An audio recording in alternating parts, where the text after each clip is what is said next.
কয়েক দফা আলটিমেটাম দিয়ে ৫ ফেব্রুয়ারি বৃহস্পতিবার রাতে যমুনার প্রবেশ মুখে শান্তিপূর্ণ অবস্থান নিয়েছেন ইনকিলাব মঞ্চের কর্মী সমর্থকরা। আমরা সবাই হাদি হব, যুগে যুগে লড়ে যাব, যুগে যুগে লড়ে যাব, আমরা সবাই হাদি হব। ইনকিলাব মঞ্চের অফিসিয়াল ফেসবুক পেজে জানানো হয়েছে, চারপাশে শত শত পুলিশ সহ বিভিন্ন বাহিনীর সদস্যদের দিয়ে আমাদের ঘিরে রাখা হয়েছে। তারা অলরেডি ওখান থেকে টুইটার বা ফেসবুকে লেখা শুরু করে দিছে যে আমাদেরকে এখানে ঘিরে রাখা হয়েছে, লাঠি সোটা নিয়ে তারা প্রস্তুতি নিচ্ছে। আমাদেরও শেষ কথা, শহীদ উসমান হাদির হত্যার নিরপেক্ষ তদন্ত জাতিসংঘের তত্ত্বাবধানে হস্তান্তর না করা অবধি আমাদের মেরে ফেলা হলেও আমরা এক চুলও আমাদের অবস্থান থেকে সরব না। এটা কড়া হুঁশিয়ারি। এর আগে জাতিসংঘের অধীনে শহীদ উসমান হাদির হত্যার তদন্তের ব্যাপারে ১ ঘন্টা সময় দেয়া হয়। বলা হয়, ১ ঘন্টার মধ্যে যদি ডক্টর মোহাম্মদ ইউনূসের তরফ থেকে কোনো বার্তা না আসে, ছাত্র জনতাকে যমুনার সামনে শান্তিপূর্ণভাবে অবস্থান গ্রহণ করার জন্য অনুরোধ করা হলো। কর্মী সমর্থকরা এখন যমুনার সামনে অবস্থান নিয়ে যদি হত্যার বিচার ও তদন্তের দাবিতে বিভিন্ন স্লোগান দিচ্ছেন। এরই মধ্যে যেটি হয়ে গেছে, তারা তো অবস্থান নিয়েছেন যমুনার সামনে, তো যমুনার সামনে অবস্থান নিতে নিতেই যে এই ঘটনাটা যখনই তারা প্রস্তুতি নিচ্ছে, যে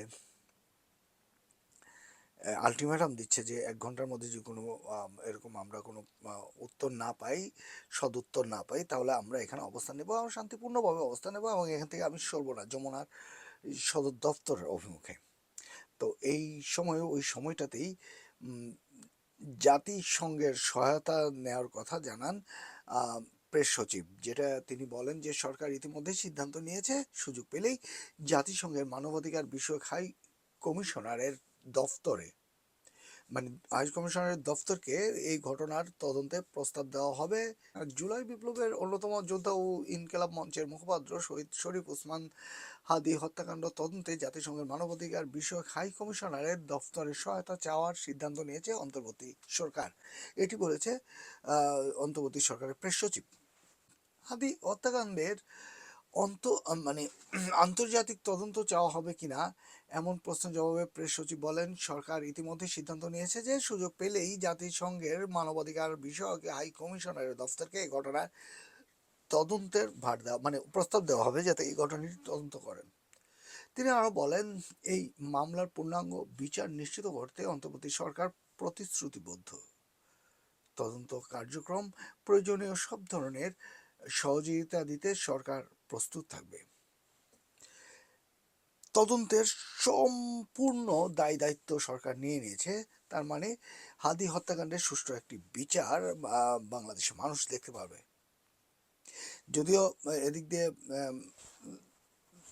ইনকিলাব মঞ্চের নেতাকর্মীরা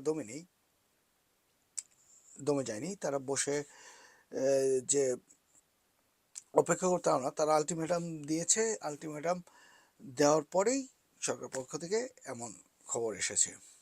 তো যাই হোক, যেহেতু সরকারের পক্ষ থেকে এমন একটি প্রস্তাব দেওয়া হয়েছে এবং জানানো হয়েছে যে এটি জাতিসংঘের আন্ডারে চলে যাবে, এটা এটা আমি মনে করি যে ইনশাল্লাহ এটি একটি সুষ্ঠু তদন্তের মাধ্যমে এটা একটা হত্যাকারীকে আইনের আওতায় আনার একটা সুযোগ থাকবে, এটা আমার বিশ্বাস। আমরা চাই শহীদ হাদির হত্যাকারী দ্রুত আইনের আওতায় নিয়ে আসা হোক হত্যাকারীকে, এবং সর্বোচ্চ শাস্তি দেওয়া হোক। Mohammad Masuduzzaman, HB online, London.